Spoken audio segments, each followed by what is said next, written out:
ഞാൻ father Augustine പാട്ടാനിയിൽ, Anakkampoyil വികാരി. വളരെ ദൈവാനുഭവത്തിൻ്റെയും പ്രാർത്ഥനാനുഭവത്തിൻ്റെയും ദിവസങ്ങളായിരുന്നു ഞങ്ങൾക്ക് ഈ ദിവസങ്ങൾ. എല്ലാവർക്കും നല്ല അഭിപ്രായമാണ് ധ്യാനത്തിനെക്കുറിച്ചും ധ്യാന ടീം അംഗങ്ങളെക്കുറിച്ചും. എല്ലാവർക്കും നല്ല അനുഭവങ്ങൾ ലഭിക്കുകയുണ്ടായിട്ടുണ്ട്. ധ്യാനം നയിച്ച ജോജോ മാരിപ്പാട്ടച്ഛനെയും ടീം അംഗങ്ങളെയും നന്ദിയോടുകൂടി ഓർക്കുകയാണ്. ഇടവയിൽ എല്ലാ അംഗങ്ങളും ധ്യാനത്തിൽ പങ്കെടുത്ത് ധ്യാനം വിജയിപ്പിച്ചതിനെക്കുറിച്ച് ഓർത്ത് ദൈവത്തിന് നന്ദി പറയുകയും ഓരോ ഇടവ അംഗത്തിനും നന്ദി പറയുകയും ചെയ്യുന്നു.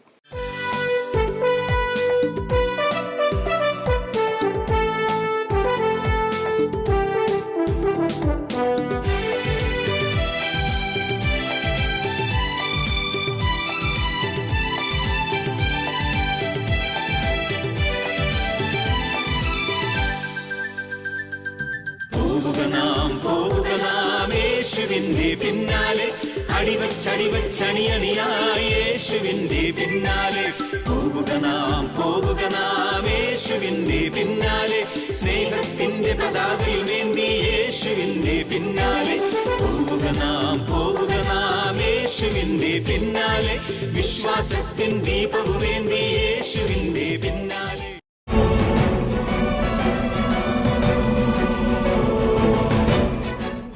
നമ്മുടെയും ജീവിതത്തിലേക്ക് ഇതുപോലെ നഷ്ടപ്പെട്ടു പോയ പുണ്യങ്ങളിലേ നോക്കണം. വിളക്ക് കൊളുത്തി അടിച്ചു വാരി അവയെ കണ്ടെത്തണമെന്നാണ് പറഞ്ഞത്.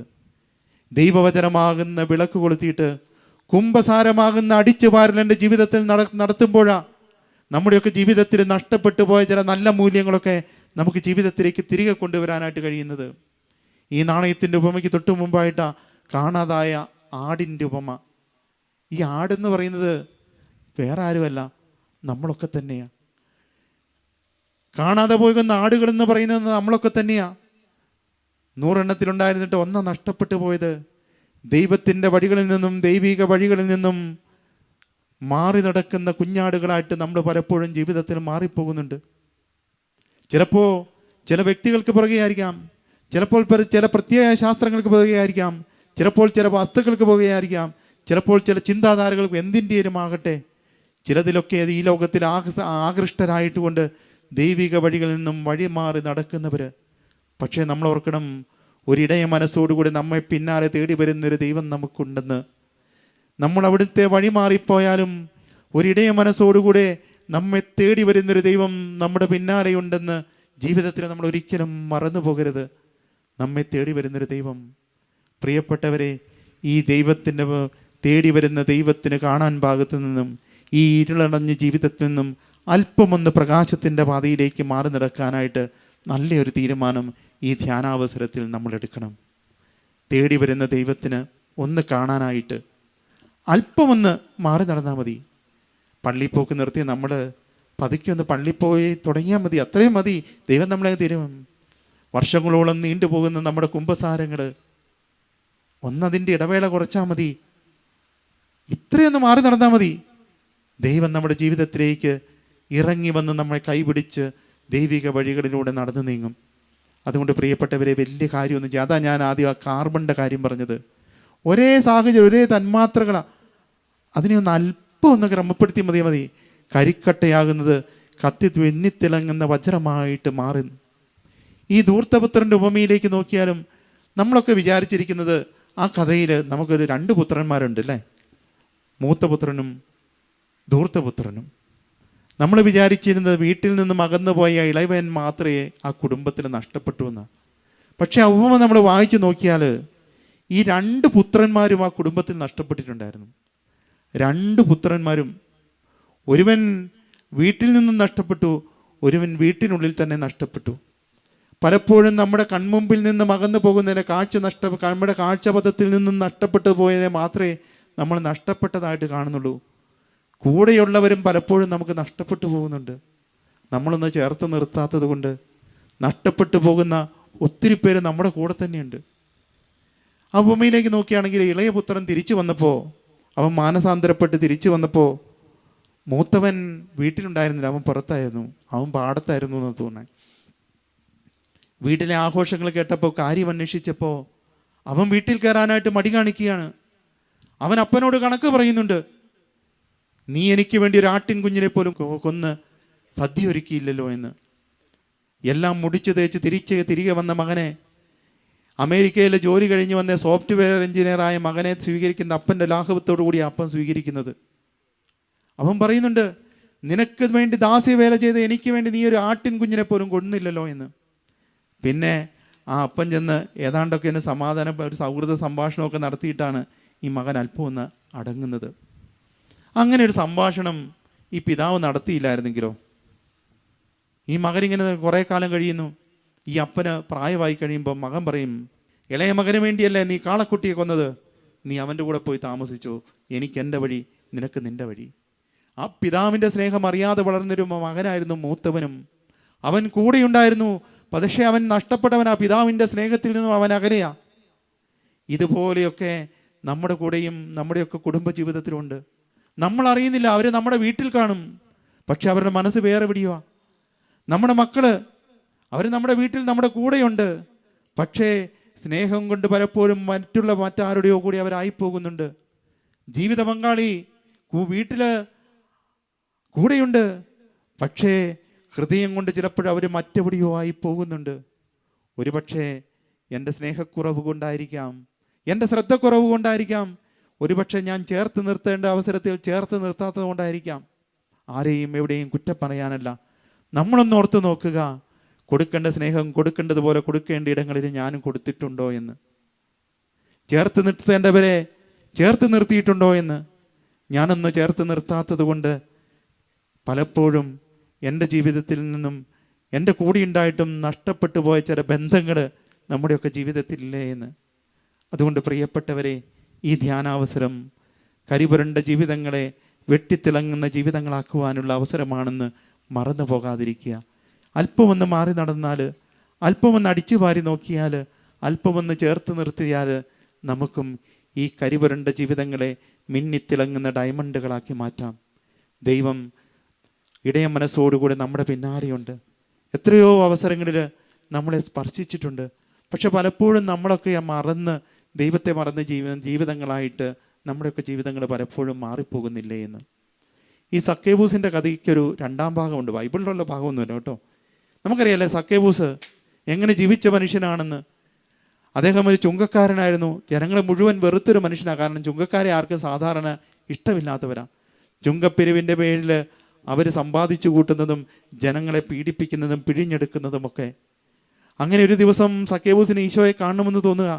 പൊക്കം കുറവായിരുന്നവൻ ഈശോയെ കണ്ടുമുട്ടാനായിട്ട് വഴി കണ്ടെത്തിയത് സിക്കമൂർ മരത്തിൻ്റെ മുകളിൽ കയറിയിരിക്കുക എന്നുള്ളതാണ്. ഈശോയെ കാണുവാൻ ആഗ്രഹിക്കുന്നവരുടെ ജീവിതത്തിലേക്ക് ഈശോ കടന്നു ചെല്ലുന്ന സംഭവമൊക്കെ നമുക്കറിയാവുന്നതാണ്. അങ്ങനെ സക്കേബൂസ് വീട്ടിലേക്ക് ഈശോ കടന്നു ചെല്ലുന്നു. ഈശോയുടെ കടന്നു ചെല്ലുക അവന് വലിയൊരു മാനസാന്തരം ഉണ്ടാക്കുക. അവൻ അനുതപിച്ചു. ആരുടെയെങ്കിലും വഞ്ചിച്ചെടുത്തിട്ടുണ്ടെങ്കിൽ 4 ഇരട്ടിയായി തിരികെ കൊടുക്കുന്നുവെന്ന് പറഞ്ഞുകൊണ്ട് അവൻ്റെ ജീവിതത്തെ തന്നെ മാറ്റി എഴുതുമ്പോൾ ഈശോ പറയുന്നുണ്ട്, ഇന്ന് ഈ ഭവനം രക്ഷ പ്രാപിച്ചിരിക്കുന്നു എന്ന്. പിന്നെ സക്കേബൂസിൻ്റെ ജീവിതം എന്ന് പറയുന്നത് ഒരു പുണ്യം നിറഞ്ഞ ജീവിതമായിരുന്നു. ഇന്നലെ വരെയുള്ള മനുഷ്യനായിരുന്നില്ല അവൻ. ജീവിതത്തിൽ ഒരിക്കലും അനുഭവിക്കാത്ത സന്തോഷങ്ങൾ ഓരോന്നും അവൻ അനുഭവിച്ചു തുടങ്ങി. അവന് നഷ്ടപ്പെട്ടു പോയ സുഹൃത്തുക്കളെ തിരഞ്ഞു കിട്ടി. അവൻ്റെ ജീവിതമാകെ മാറി മറിയുകയാണ്. പക്ഷെ ജീവിതം മുന്നോട്ട് പോകുമ്പോൾ കുടുംബജീവിതത്തിൽ ചില പ്രശ്നങ്ങൾ ഉടലെടുക്കാനായിട്ട് തുടങ്ങി. കാരണം കുടുംബത്തിൻ്റെ വരുമാനം കുറഞ്ഞു. കാരണം തട്ടിച്ചും വെട്ടിച്ചും എടുത്ത പൈസ അത് വീട്ടിൽ കുറഞ്ഞു കഴിഞ്ഞപ്പോഴത്തേക്കും വീട്ടിലെ വരുമാനം കുറഞ്ഞു. അവരുടെ ആഡംബര ജീവിതത്തിന് പലപ്പോഴും കുറവ് ഇടിച്ചിൽ വന്നു. അത് പലപ്പോഴും വീട്ടിൽ ചില കശപിശി ഉണ്ടാക്കി. ഭാര്യ പലപ്പോഴും ഈ സക്കേബൂസിനോട് പോയി വഴക്കുണ്ടാക്കാനായിട്ട് തുടങ്ങി. കാരണം ഇന്നലെയൊക്കെ ജീവിതം വളരെ സുന്ദരകരമായിരുന്നു. ആഴ്ചയിൽ 2 പ്രാവശ്യം, ഒരു ദിവസം ഹൈലൈറ്റ് മാളിലും പിന്നീട് ഒരിക്കലും ലുലു മാളിലും അവർ ഷോപ്പിങ്ങിന് പോയിക്കൊണ്ടിരുന്നതാണ്. ഇപ്പോൾ അയലക്കത്തുള്ള സ്റ്റേഷനറി കടയിൽ പോയിട്ട് അത്യാവശ്യ സാധനം മാത്രമേ അവർ മേടിക്കാറുള്ളൂ. ദൂരത്തൊക്കെ നിന്നു. വരുമാനം കുറഞ്ഞു. ആഴ്ചയിൽ 2 പ്രാവശ്യം അവർ 5 സ്റ്റാർ ഹോട്ടലിൽ പോയി ഡിന്നർ കഴിക്കുമായിരുന്നു. ഇപ്പോൾ അടുത്തുള്ള കുമാരൻ്റെ തട്ടുകടയിൽ പോയിട്ട് വല്ലപ്പോഴും ഒരു ചായ കുടിച്ചാൽ മാത്രമേ ഉള്ളൂ. തങ്ങളുടെ നാട്ടിലെ റേഷൻ കട എവിടെയാണെന്ന് അവരാദ്യമായിട്ട് അറിയാൻ തുടങ്ങി. കാരണം വീട്ടിലേക്കുള്ള വരുമാനം കുറഞ്ഞു, ആഘോഷങ്ങൾ കുറഞ്ഞു, ആഡംബരങ്ങൾ കുറഞ്ഞു. പക്ഷേ സക്കേബൂസിനത് പ്രശ്നമായിരുന്നില്ല. കാരണം ഒരിക്കലും ജീവിതത്തിൽ അനുഭവിക്കാത്ത സന്തോഷം അവൻ ഹൃദയത്തിൽ ഇങ്ങനെ ആസ്വദിക്കുക. പലപ്പോഴും ഭാര്യ ഇതിൻ്റെ പേരിൽ സക്കേബൂസിനോട് വഴക്കുണ്ടാക്കാനായിട്ട് തുടങ്ങി. കുറേ സമയം സക്കേബൂസ് മിണ്ടാതിരിക്കും. പക്ഷെ മനുഷ്യനല്ലേ, കുറേ കെട്ട് കഴിയുമ്പോൾ എന്തെങ്കിലും തിരിച്ചു പറയും. അങ്ങനെ ഇത് വഴക്കാവും. ഈ വഴക്കായി കഴിയുമ്പോൾ സക്കേബൂസ് അകലെയൊക്കെ നടന്നു പോയെന്ന് കാണാം. കുറേ കഴിയുമ്പോൾ ഈ മനുഷ്യൻ വളരെ ശാന്തനായിട്ട് തിരികെ വരും. സക്കേബൂസിൻ്റെ ഭാര്യയ്ക്ക് ഭയങ്കര സംശയമായി, എങ്ങോട്ടാണ് ഈ മനുഷ്യൻ പോകുന്നത്? വളരെ ശാന്തനായിട്ട് തിരികെ വരുന്നുണ്ട്. അവളുടെ അടുത്തേക്കാണ് ഈ മനുഷ്യൻ പോകുന്നത്? കാരണം ദേഷ്യപ്പെട്ട് കൊണ്ടുപോയ മനുഷ്യൻ വളരെ ശാന്തനായിട്ട് തിരികെ വരുന്നുണ്ട്. ജീവിതത്തിൽ ഇടയ്ക്കിടയ്ക്കൊക്കെ ഈ പ്രശ്നം ഇങ്ങനെ തുടങ്ങി, വഴക്കുണ്ടാകുന്നു, സക്കേബൂസ് എവിടേക്കോ പോകുന്നു. കുറേ കഴിയുമ്പോൾ ശാന്തനായിട്ട് തിരികെ വരുന്നു. ഒരു ദിവസം ഭാര്യ തീരുമാനിച്ചു, ഇയാൾ എവിടെയാണ് പോകുന്നതെന്ന് കണ്ടുപിടിച്ചിട്ടേ ബാക്കി കാര്യമുള്ളൂ. സക്കേബൂസിനെ ഒന്ന് പിന്തുടരാമെന്ന് ഈ ഭാര്യ ചിന്തിക്കുകയാണ്. ഭാര്യ എന്നിട്ട് ഒരു ദിവസം മനഃപൂർവ്വം ഒരു കാരണമില്ലാണ്ട് ഈ മനുഷ്യനോട് വഴക്കുണ്ടാക്കി. കുറേ കഴിഞ്ഞപ്പോൾ സക്കേബൂസും പിടിച്ചു നിൽക്കാൻ പറ്റിയില്ല, പൊട്ടിത്തെറിച്ചു, ഭയങ്കര വഴക്കായി. കുറേ കഴിഞ്ഞപ്പോൾ വീട്ടിൽ നിന്നും ഇറങ്ങി സക്കേബൂസ് എങ്ങോട്ടോ ദൂരേക്ക് നടന്നു പോവുകയാണ്. ഭാര്യ ഈ മനുഷ്യനെ സക്കേബൂസ് അറിയാതെ പിന്തുടരുന്നു. ഈ സക്കേബൂസ് നടന്നു പോകുന്നു. ദൂരെയായിട്ട് ഭാര്യയും ഈ മനുഷ്യനെ പിന്തുടരുകയാണ്. സക്കേബൂസും നടന്ന് ചെന്ന് അവസാനം ചെന്ന് നിന്നത് ആ പഴയ സിക്കമോർ മരത്തിൻ്റെ ചുവട്ടിലായിരുന്നു. എവിടെ വെച്ച് ദൈവം അവനെ കണ്ടുമുട്ടിയോ ആ സിക്കമോർ മരത്തിൻ്റെ ചുവട്ടിൽ ആ മനുഷ്യൻ പോയി നിന്നു. ആ സിക്കമോർ മരത്തിൻ്റെ ചുവട്ടിലിരുന്നിട്ട് അവൻ ശാന്തനായി അല്പം കഴിയുമ്പോൾ വീട്ടിലേക്ക് തിരികെ പോരുക. എവിടെ വെച്ചാ ദൈവം അവനെ കണ്ടുമുട്ടിയത്? എവിടെ വെച്ചാൽ അവന് ദൈവികമായൊരു അനുഭവം ഉണ്ടായത്? ജീവിതത്തിലൊരു പ്രശ്നം ഉണ്ടായപ്പോൾ, പ്രതിസന്ധി ഉണ്ടായപ്പോൾ അവൻ അവിടേക്കാണ് നടന്നു നീങ്ങിയത്. സക്കേബൂസിൻ്റെ ജീവിതത്തിലെ ഒരു കുമ്പസാരക്കൂടായിരുന്നു ആ സിക്കമോർ മരം. അവിടെ വെച്ചാണ് അവനെ ദൈവം തൊട്ടത്. ജീവിതത്തിൻ്റെ ഒരു പ്രതിസന്ധിയുടെയും പ്രശ്നത്തിൻ്റെയും നടുവിൽ എവിടെ വെച്ചവനെ ദൈവം തൊട്ടോ ആ ഇടത്തിലേക്ക് അവൻ നടന്നു ചെല്ലുക. അതേ ദൈവാനുഭവം ജീവിതത്തിൽ വീണ്ടും അവൻ അനുഭവിച്ചറിഞ്ഞ് അവൻ ഒരു പുതിയ മനുഷ്യനായിട്ട് ജീവിതത്തിലേക്ക് തിരികെ വരിക. പ്രിയപ്പെട്ടവരെ, നിങ്ങളൊന്ന് ഓർത്ത് നോക്കുക. ഒരുപക്ഷെ ഈ പോപ്പുലർ മിഷൻ ധ്യാനത്തിനിടയ്ക്ക് ദൈവം നിങ്ങളെ സ്പർശിച്ചൊരിടമുണ്ടാകും. ചിലപ്പോൾ നിങ്ങളുടെ കുമ്പസാരമായിരിക്കാം, ചിലപ്പോൾ നിങ്ങളുടെ ഒരു വചനമായിരിക്കാം, ചിലപ്പോൾ നിങ്ങൾക്ക് കിട്ടിയ കൗൺസിലിങ്ങിൽ കിട്ടിയ, അല്ലെങ്കിൽ ഇവർ വീട്ടിൽ കയറി വന്നപ്പോൾ പറഞ്ഞൊരു വാക്കായിരിക്കാം. ദൈവം നിങ്ങളെ തൊട്ടൊരു അവസരമുണ്ട്. ജീവിതത്തിൽ ഒരിക്കലും അത് മറന്നു പോകരുത്. ഒരുപക്ഷെ ഇവിടെ വെച്ചായിരിക്കില്ല, ഇതിനു മുമ്പ് എവിടെയോ നിങ്ങളുടെ ഓരോരുത്തരുടെയും ജീവിതത്തിൽ ദൈവം നിങ്ങളെ തൊട്ട, ദൈവം നിങ്ങളെ സ്പർശിച്ച, ദൈവം നിങ്ങൾക്കൊരു അനുഭവമായി മാറിയ ഒരവസരം നിങ്ങളുടെയൊക്കെ ജീവിതത്തിലുണ്ട്. ഒരിക്കലും അത് മറന്നു പോകരുത്. ജീവിതത്തിൽ പ്രതിസന്ധികളുണ്ടാകുമ്പോൾ, പ്രശ്നങ്ങളുണ്ടാകുമ്പോൾ അവിടേക്കാണ് ചെല്ലുക. ചിലപ്പോൾ അത് നമ്മുടെ കുമ്പസാരക്കൂടായിരിക്കാം, ചിലപ്പോൾ നമ്മുടെ സക്രാരിയുടെ മുന്നിൽ പോയി നിരുന്നൊരു അവസരമായിരിക്കാം, ചിലപ്പോൾ ഒരു പ്രാർത്ഥനാ വേളയായിരിക്കാം. പ്രശ്നങ്ങളുടെ നടുവിൽ നമ്മൾ നടന്നു ചെല്ലേണ്ട ഒരു ഇടവേള. അവിടെ വെച്ച് ദൈവം നമ്മളെ വീണ്ടും തൊടും. പ്രിയപ്പെട്ടവരെ, ജീവിതത്തിൽ അല്പമൊന്ന് മാറി നടക്കാനായിട്ട്, തമ്പുരാൻ കാണുന്ന വിധത്തിലേക്ക് വഴിമാറി നടക്കുവാനായിട്ട് നമുക്ക് കഴിയും. നഷ്ടപ്പെട്ടു പോയതിനെ തേടി കണ്ടെത്താനായിട്ട് നമുക്ക് കഴിയും. ചേർത്ത് നിൽക്കാത്തതിനെ ചേർത്ത് നിർത്തി ദൈവിക സ്നേഹത്തിൻ്റെ വഴികളിലൂടെ ജീവിക്കുവാനായിട്ട് നമുക്ക് കഴിയും. അങ്ങനെയൊരു നല്ല അവസരമായി മാറട്ടെ ഈ പോപ്പുലർ ധ്യാനം. എൻ്റെ ജീവിതത്തിൽ ഒരിക്കലും നഷ്ടപ്പെട്ടു പോകാൻ കഴിയാത്ത വിധം തിരികെ വന്ന ഒരവസരമായിട്ട് നമുക്ക് ഈ പോപ്പുലർ മിഷൻ ധ്യാനത്തിൻ്റെ അവസരത്തെ മാറ്റിയെടുക്കാൻ കഴിയട്ടെ എന്ന് ഞാൻ ഈ അവസരത്തെ പ്രത്യേകമായിട്ട് പ്രാർത്ഥിക്കുകയാണ്. ദൈവം നിങ്ങളെ ഒത്തിരിയേറെ അനുഗ്രഹിക്കട്ടെ.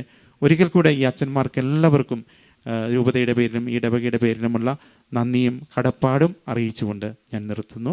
ദൈവനാമത്തിന് മഹത്വമുണ്ടാകട്ടെ.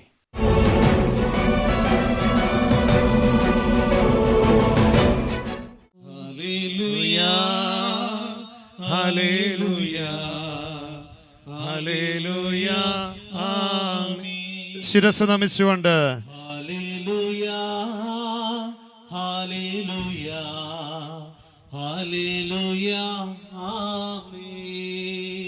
ആരാധിക്കുന്നു, ഞങ്ങൾ ആരാധിക്കുന്നു. ഹല്ലേലൂയ, ആമേൻ. കൈകളടിച്ചുകൊണ്ട് ആരാധിക്കുന്നു, ഞങ്ങൾ ആരാധിക്കുന്നു. ഹല്ലേലൂയ, ആമേൻ. ദൈവപിതാവേ, സ്നേഹതാതരേ, അങ്ങേ ഞങ്ങൾ ആരാധിക്കുന്നു. എല്ലാവരും ഈ സ്വയം നോക്കിക്കൊണ്ട് കൈകളടിച്ച്, ദൈവപിതാവേ, സ്നേഹനാഥനേ, അങ്ങേ ഞങ്ങൾ ആരാധിക്കുന്നു. പരിശുദ്ധാത്മാവേ, ജീവാഗ്നിയേ, അങ്ങേ ഞങ്ങൾ ആരാധിക്കുന്നു.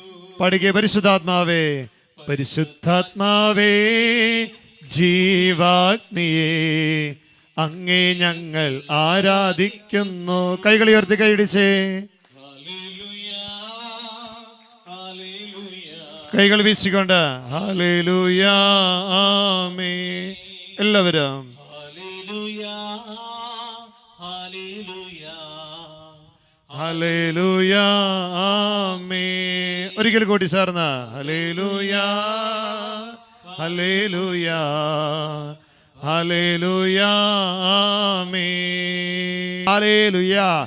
ഇരുകരങ്ങളെ ഹൃദയത്തോട് ചേർത്ത് വെച്ച് പരിശുദ്ധാത്മാവേ, ഞങ്ങളുടെ ശരീരത്തിന്റെ നിയന്ത്രണം ഏറ്റെടുക്കണമേ. ശരീരത്തിന്റെ രോഗങ്ങളെ, മനസ്സിന്റെ ഭാരങ്ങളെ എടുത്തു മാറ്റണമേ. പുത്തൻ അഭിഷേകം നൽകണമേ. പുതുജീവൻ നൽകണമേ. പരിശുദ്ധാത്മാവേ, വരദാന ഫലങ്ങളാൽ ഞങ്ങളെ നിറയ്ക്കണമേ. പരിശുദ്ധാത്മാവേ, അങ്ങയുടെ പ്രചോദനം സ്വീകരിക്കുവാൻ ഞങ്ങളുടെ ജീവിതത്തെ ബലപ്പെടുത്തണമേ. ഹാലേലുയ. ഇരുകരങ്ങൾ സ്വർഗത്തിലേക്ക് ഉയർത്തി ഹാലേലുയ. യേശുവേ നന്ദി, യേശുവേ ആരാധന, യേശുവേ മഹത്വം. Hallelujah hallelujah. ഇരുകരങ്ങളും ഉയർത്തി ഒരിക്കൽ കൂടി അതരം തുറന്ന് ഹൃദയം തുറന്ന് ഈശോയെന്ന് സ്തുതിച്ചെന്ന് പ്രാർത്ഥിച്ചേ. ഹല്ലേലൂയ ഹല്ലേലൂയ ഹല്ലേലൂയ ഹല്ലേലൂയ. പരിശുദ്ധാത്മാവേ, പുതിയൊരു ജന്മം നൽകണമേ. ഒരു പുത്തൻ അഭിഷേകം നൽകണമേ. പരിശുദ്ധാത്മാവേ, ഞങ്ങളെ ബലപ്പെടുത്തണമേ. പരിശുദ്ധാത്മാവേ, ഞങ്ങളെ ശക്തിപ്പെടുത്തണമേ. ഹല്ലേലൂയ ഹല്ലേലൂയ ഹല്ലേലൂയ ഹല്ലേലൂയ ഹല്ലേലൂയ ഹല്ലേലൂയ. പുതിയൊരു ജനനം നൽകും. കൈകളടിച്ച് പരിശുദ്ധാത്മാവേ, പുതിയൊരു ശക്തിയിലുണരാൻ കൃപ നീ ചൊരിയണമേ. പഠിക്കേ.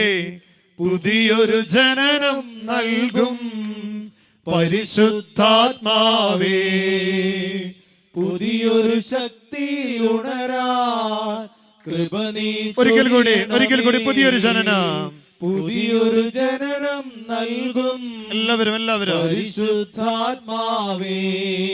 സ്വയം പുതിയൊരു ശക്തിയിലുണരാൻ കൃപ നീ ചൊരിയണമേ. കൈകൾ ഉയർത്തി കൈയടിച്ച് പരിശുദ്ധാത്മാവേ, പരിശുദ്ധാത്മാവേ, എന്നിൽ നിറയണമേ. നിറഞ്ഞു കവിയണമേ, കവിഞ്ഞൊഴുകണമേ. പഠിക്കേ. പരിശുദ്ധാത്മാവേ, എന്നിൽ നിറയണമേ. നിറഞ്ഞു കവിയണമേ, കവിഞ്ഞൊഴുകണമേ. കൈകൾ താഴ്ത്തി കൈയിടിച്ച് യോർദാൻ നദിയിൽ അന്ന് ഇരുവശങ്ങളിലേക്കും കൈയിടിച്ച് നിറങ്ങിയപ്പോ വരദാനങ്ങളുമായി ആഗതനാകണം. എല്ലാവരും ഇരുവശങ്ങളിലേക്കും കൈകൾ അടിച്ച് യോർദാൻ നദിയിൽ അന്ന് പറന്നിറങ്ങിയപ്പോ വരദാനങ്ങളുമായി ആഗതനാകണമേ. മാലിന്യങ്ങളകറ്റി അന്ധതയെല്ലാം നീക്കി വിശ്വാസത്തിലുറയ്ക്കാൻ കൃപ നീ ചൊരിയണമേ. പഠിക്കേ. മാലിന്യങ്ങളകറ്റി അന്ധതയെല്ലാം നീക്കി വിശ്വാസത്തിലുറയ്ക്കാൻ കൃപ നീ ചൊരിയണമേ. കൈകൾ ഉയർത്തി കൈയിടിച്ച് പരിശുദ്ധാത്മാവേ, എന്നിൽ നിറയണമേ. നിറഞ്ഞു കവിയണമേ. ആമേൻ. കവിഞ്ഞൊഴുകണമേ. പഠിക്കേ. പരിശുദ്ധാത്മാവേ, എന്നിൽ നിറയണമേ. എല്ലാവരും നിറഞ്ഞു കവിയണമേ, കവിഞ്ഞൊഴുകണമേ. കൈകൾ താഴ്ത്തി കൈയിടിച്ച് അപ്പസ്തോലർ ആരാധിച്ചൊരു പരിശുദ്ധാത്മാവേ, വിശ്വാസത്താൽ അങ്ങേ ഞങ്ങൾ ആരാധിക്കുന്നു. അപ്പസ്തോലർ ആരാധിച്ചൊരു പരിശുദ്ധാത്മാവേ, വിശ്വാസത്താൽ അങ്ങേ ഞങ്ങൾ ആരാധിക്കുന്നു. മാളിക മുറിയിൽ തീയായി വന്നൊരു പരിശുദ്ധാത്മാവേ, ദാഹത്തോടെ അങ്ങേ ഞങ്ങൾ ആരാധിക്കുന്നു. ആമേൻ. മാളിക മുറിയിൽ തീയായി വന്നൊരു പരിശുദ്ധാത്മാവേ, ദാഹത്തോടെ അങ്ങേ ഞങ്ങൾ കൈകൾ ഉയർത്തി കൈയടിച്ച് നിറയണമേ നീ നിന്നുള്ളിൽ തീനാവുകളാൽ ഒഴുകണമേ നീ ഇന്നെന്നുള്ളിൽ പുതിയൊരു നദിയായി പഠിക്കേ നിറയണമേ നീ നിന്നുള്ളിൽ തീനാവുകളാൽ ഒഴുകണമേ നീ നിന്നുള്ളിൽ പുതിയൊരു നദിയായി ചെങ്കടൽ പോലും രണ്ടായി മാറ്റിയ ഒരു അഭിഷേക കാറ്റ് അസ്ഥികൾ നിറയും താഴ്വരയിൽ പുതുജീവൻ പകരണമേ ചെങ്കടൽ പോലും രണ്ടായി മാറ്റിയ ഒരു അഭിഷേക കാറ്റ് അസ്ഥികൾ നിറയും താഴ്വരയിൽ പുതുജീവൻ പകരണമേ അപ്പസ്തോലർ ആരാധിച്ചൊരു പരിശുദ്ധാത്മാവേ വിശ്വാസത്താൽ അങ്ങേ ഞങ്ങൾ ആരാധിക്കുന്നു പരിശുദ്ധാത്മാവേ പരിശുദ്ധാത്മാവേ പരിശുദ്ധാത്മാവേ പരിശുദ്ധാത്മാവേ പരിശുദ്ധാത്മാവേ കൈകൾ ഉയർത്തി കൈയടിച്ച് പരിശുദ്ധാത്മാവേ പരിശുദ്ധാത്മാവേ പരിശുദ്ധാത്മാവേ ആവർത്തിച്ച് പരിശുദ്ധാത്മാവേ പരിശുദ്ധാത്മാവേ പരിശുദ്ധാത്മാവേ പരിശുദ്ധാത്മാവേ പരിശുദ്ധാത്മാവേ ഹല്ലേലൂയ ഹല്ലേലൂയ ഹല്ലേലൂയ ഹല്ലേലൂയ ഹല്ലേലൂയ ഹല്ലേലൂയ എല്ലാവരും സ്തുതിക്കട്ടെ ഹല്ലേലൂയ ഹല്ലേലൂയ ഹല്ലേലൂയ ഹല്ലേലൂയ ഹല്ലേലൂയ ഹല്ലേലൂയ ഹല്ലേലൂയ ഹല്ലേലൂയ ഹല്ലേലൂയ ഹല്ലേലൂയ ഹല്ലേലൂയ ഹല്ലേലൂയ യേശുവേ പരിശുദ്ധാത്മാവിനെ നിറയ്ക്കണമേ പരിശുദ്ധാത്മാവേ നിറയണമേ ഹല്ലേലൂയ ഹല്ലേലൂയ ഹല്ലേലൂയ ഹല്ലേലൂയ ഹല്ലേലൂയ ഹല്ലേലൂയ ഹല്ലേലൂയ പരിശുദ്ധ പരമമാ കരങ്ങൾ കൂപ്പി ശിരസ്സ് നമിച്ച് ദിവ്യകാരുണ്യമേ ഈശോയേ എന്നുമെന്നും അങ്ങേക്കാരാധന എല്ലാവരും പരിശുദ്ധ പരമമാ ദിവ്യകാരുണ്യമേ എന്നുമെന്നും അങ്ങേക്കാരാധന പരിശുദ്ധ പരമമാ ദിവ്യകാരുണ്യമേ എന്നുമെന്നും അങ്ങേക്കാരാധന എന്നുമെന്നും എന്നുമെന്നും അങ്ങേക്കാരാധന.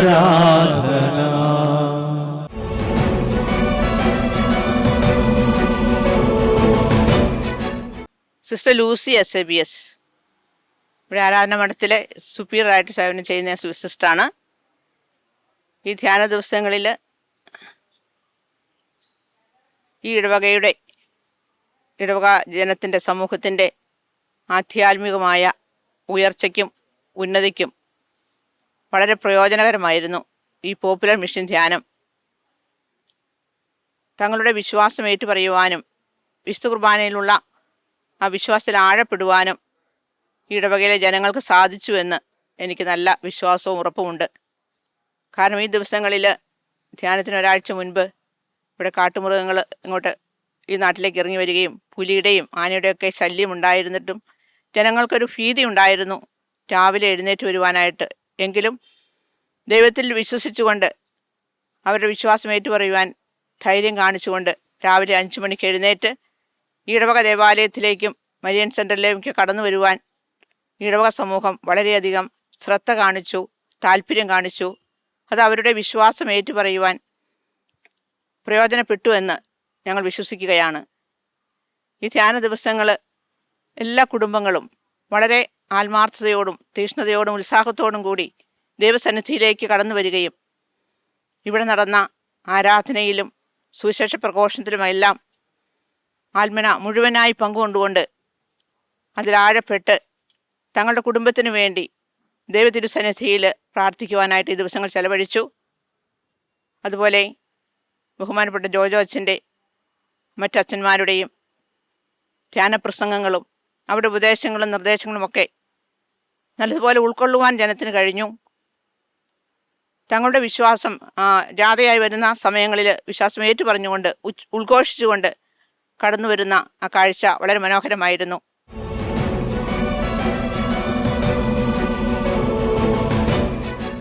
My name is Sister Swarnalatha.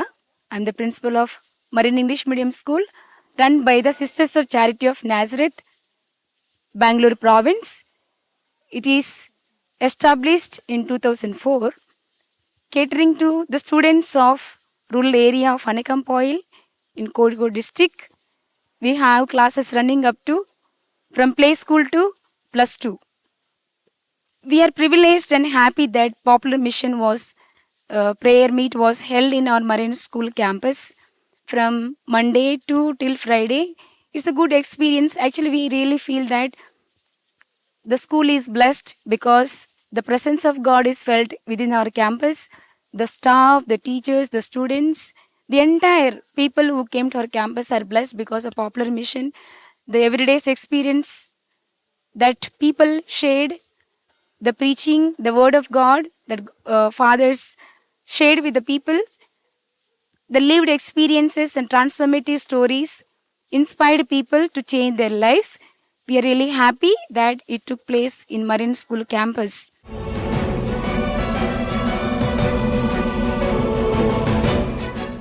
എൻ്റെ പേര് പൗളിൻ. ആനക്കാമ്പോയിൽ സെൻറ്റ് മേരീസ് പള്ളി ഇടവകയിൽ മാതൃവേദിയുടെ പ്രസിഡന്റ് കൂടിയാണ്. അതുപോലെ ഇപ്പോൾ ഞങ്ങൾക്കിവിടെ നടക്കുന്ന പോപ്പുലർ മിഷൻ ധ്യാനം ഒരു ആത്മീയ ചൈതന്യം ഞങ്ങൾക്ക് ഇടവകയിൽ ഉണ്ടായിട്ടുണ്ട്. എല്ലാവരും അതിൽ വളരെ സന്തോഷത്തോടെ പങ്കെടുക്കുകയും രാവിലെയും വൈകിട്ടും വെച്ചിരിക്കുന്ന ധ്യാന പരിപാടിയിൽ എല്ലാവരും നല്ല പങ്കാളിത്തം ഉണ്ടാവുകയും ചെയ്തിട്ടുണ്ട്.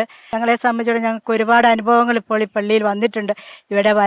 പള്ളിയിൽ വരാത്തവരും ഇവിടെ ഏറെ വർഷങ്ങൾ കൂടി കുമ്പസാരം പോലും നടത്താതെ ഇരുന്നവരും ഇവിടെ വന്ന് ഈ ആത്മീയ ചൈതന്യം അവർക്ക് ഉൾക്കൊള്ളാൻ സാധിച്ചിട്ടുണ്ട് എന്നുള്ളതും കൂടെ ഇതിൽ പറയുകയാണ്.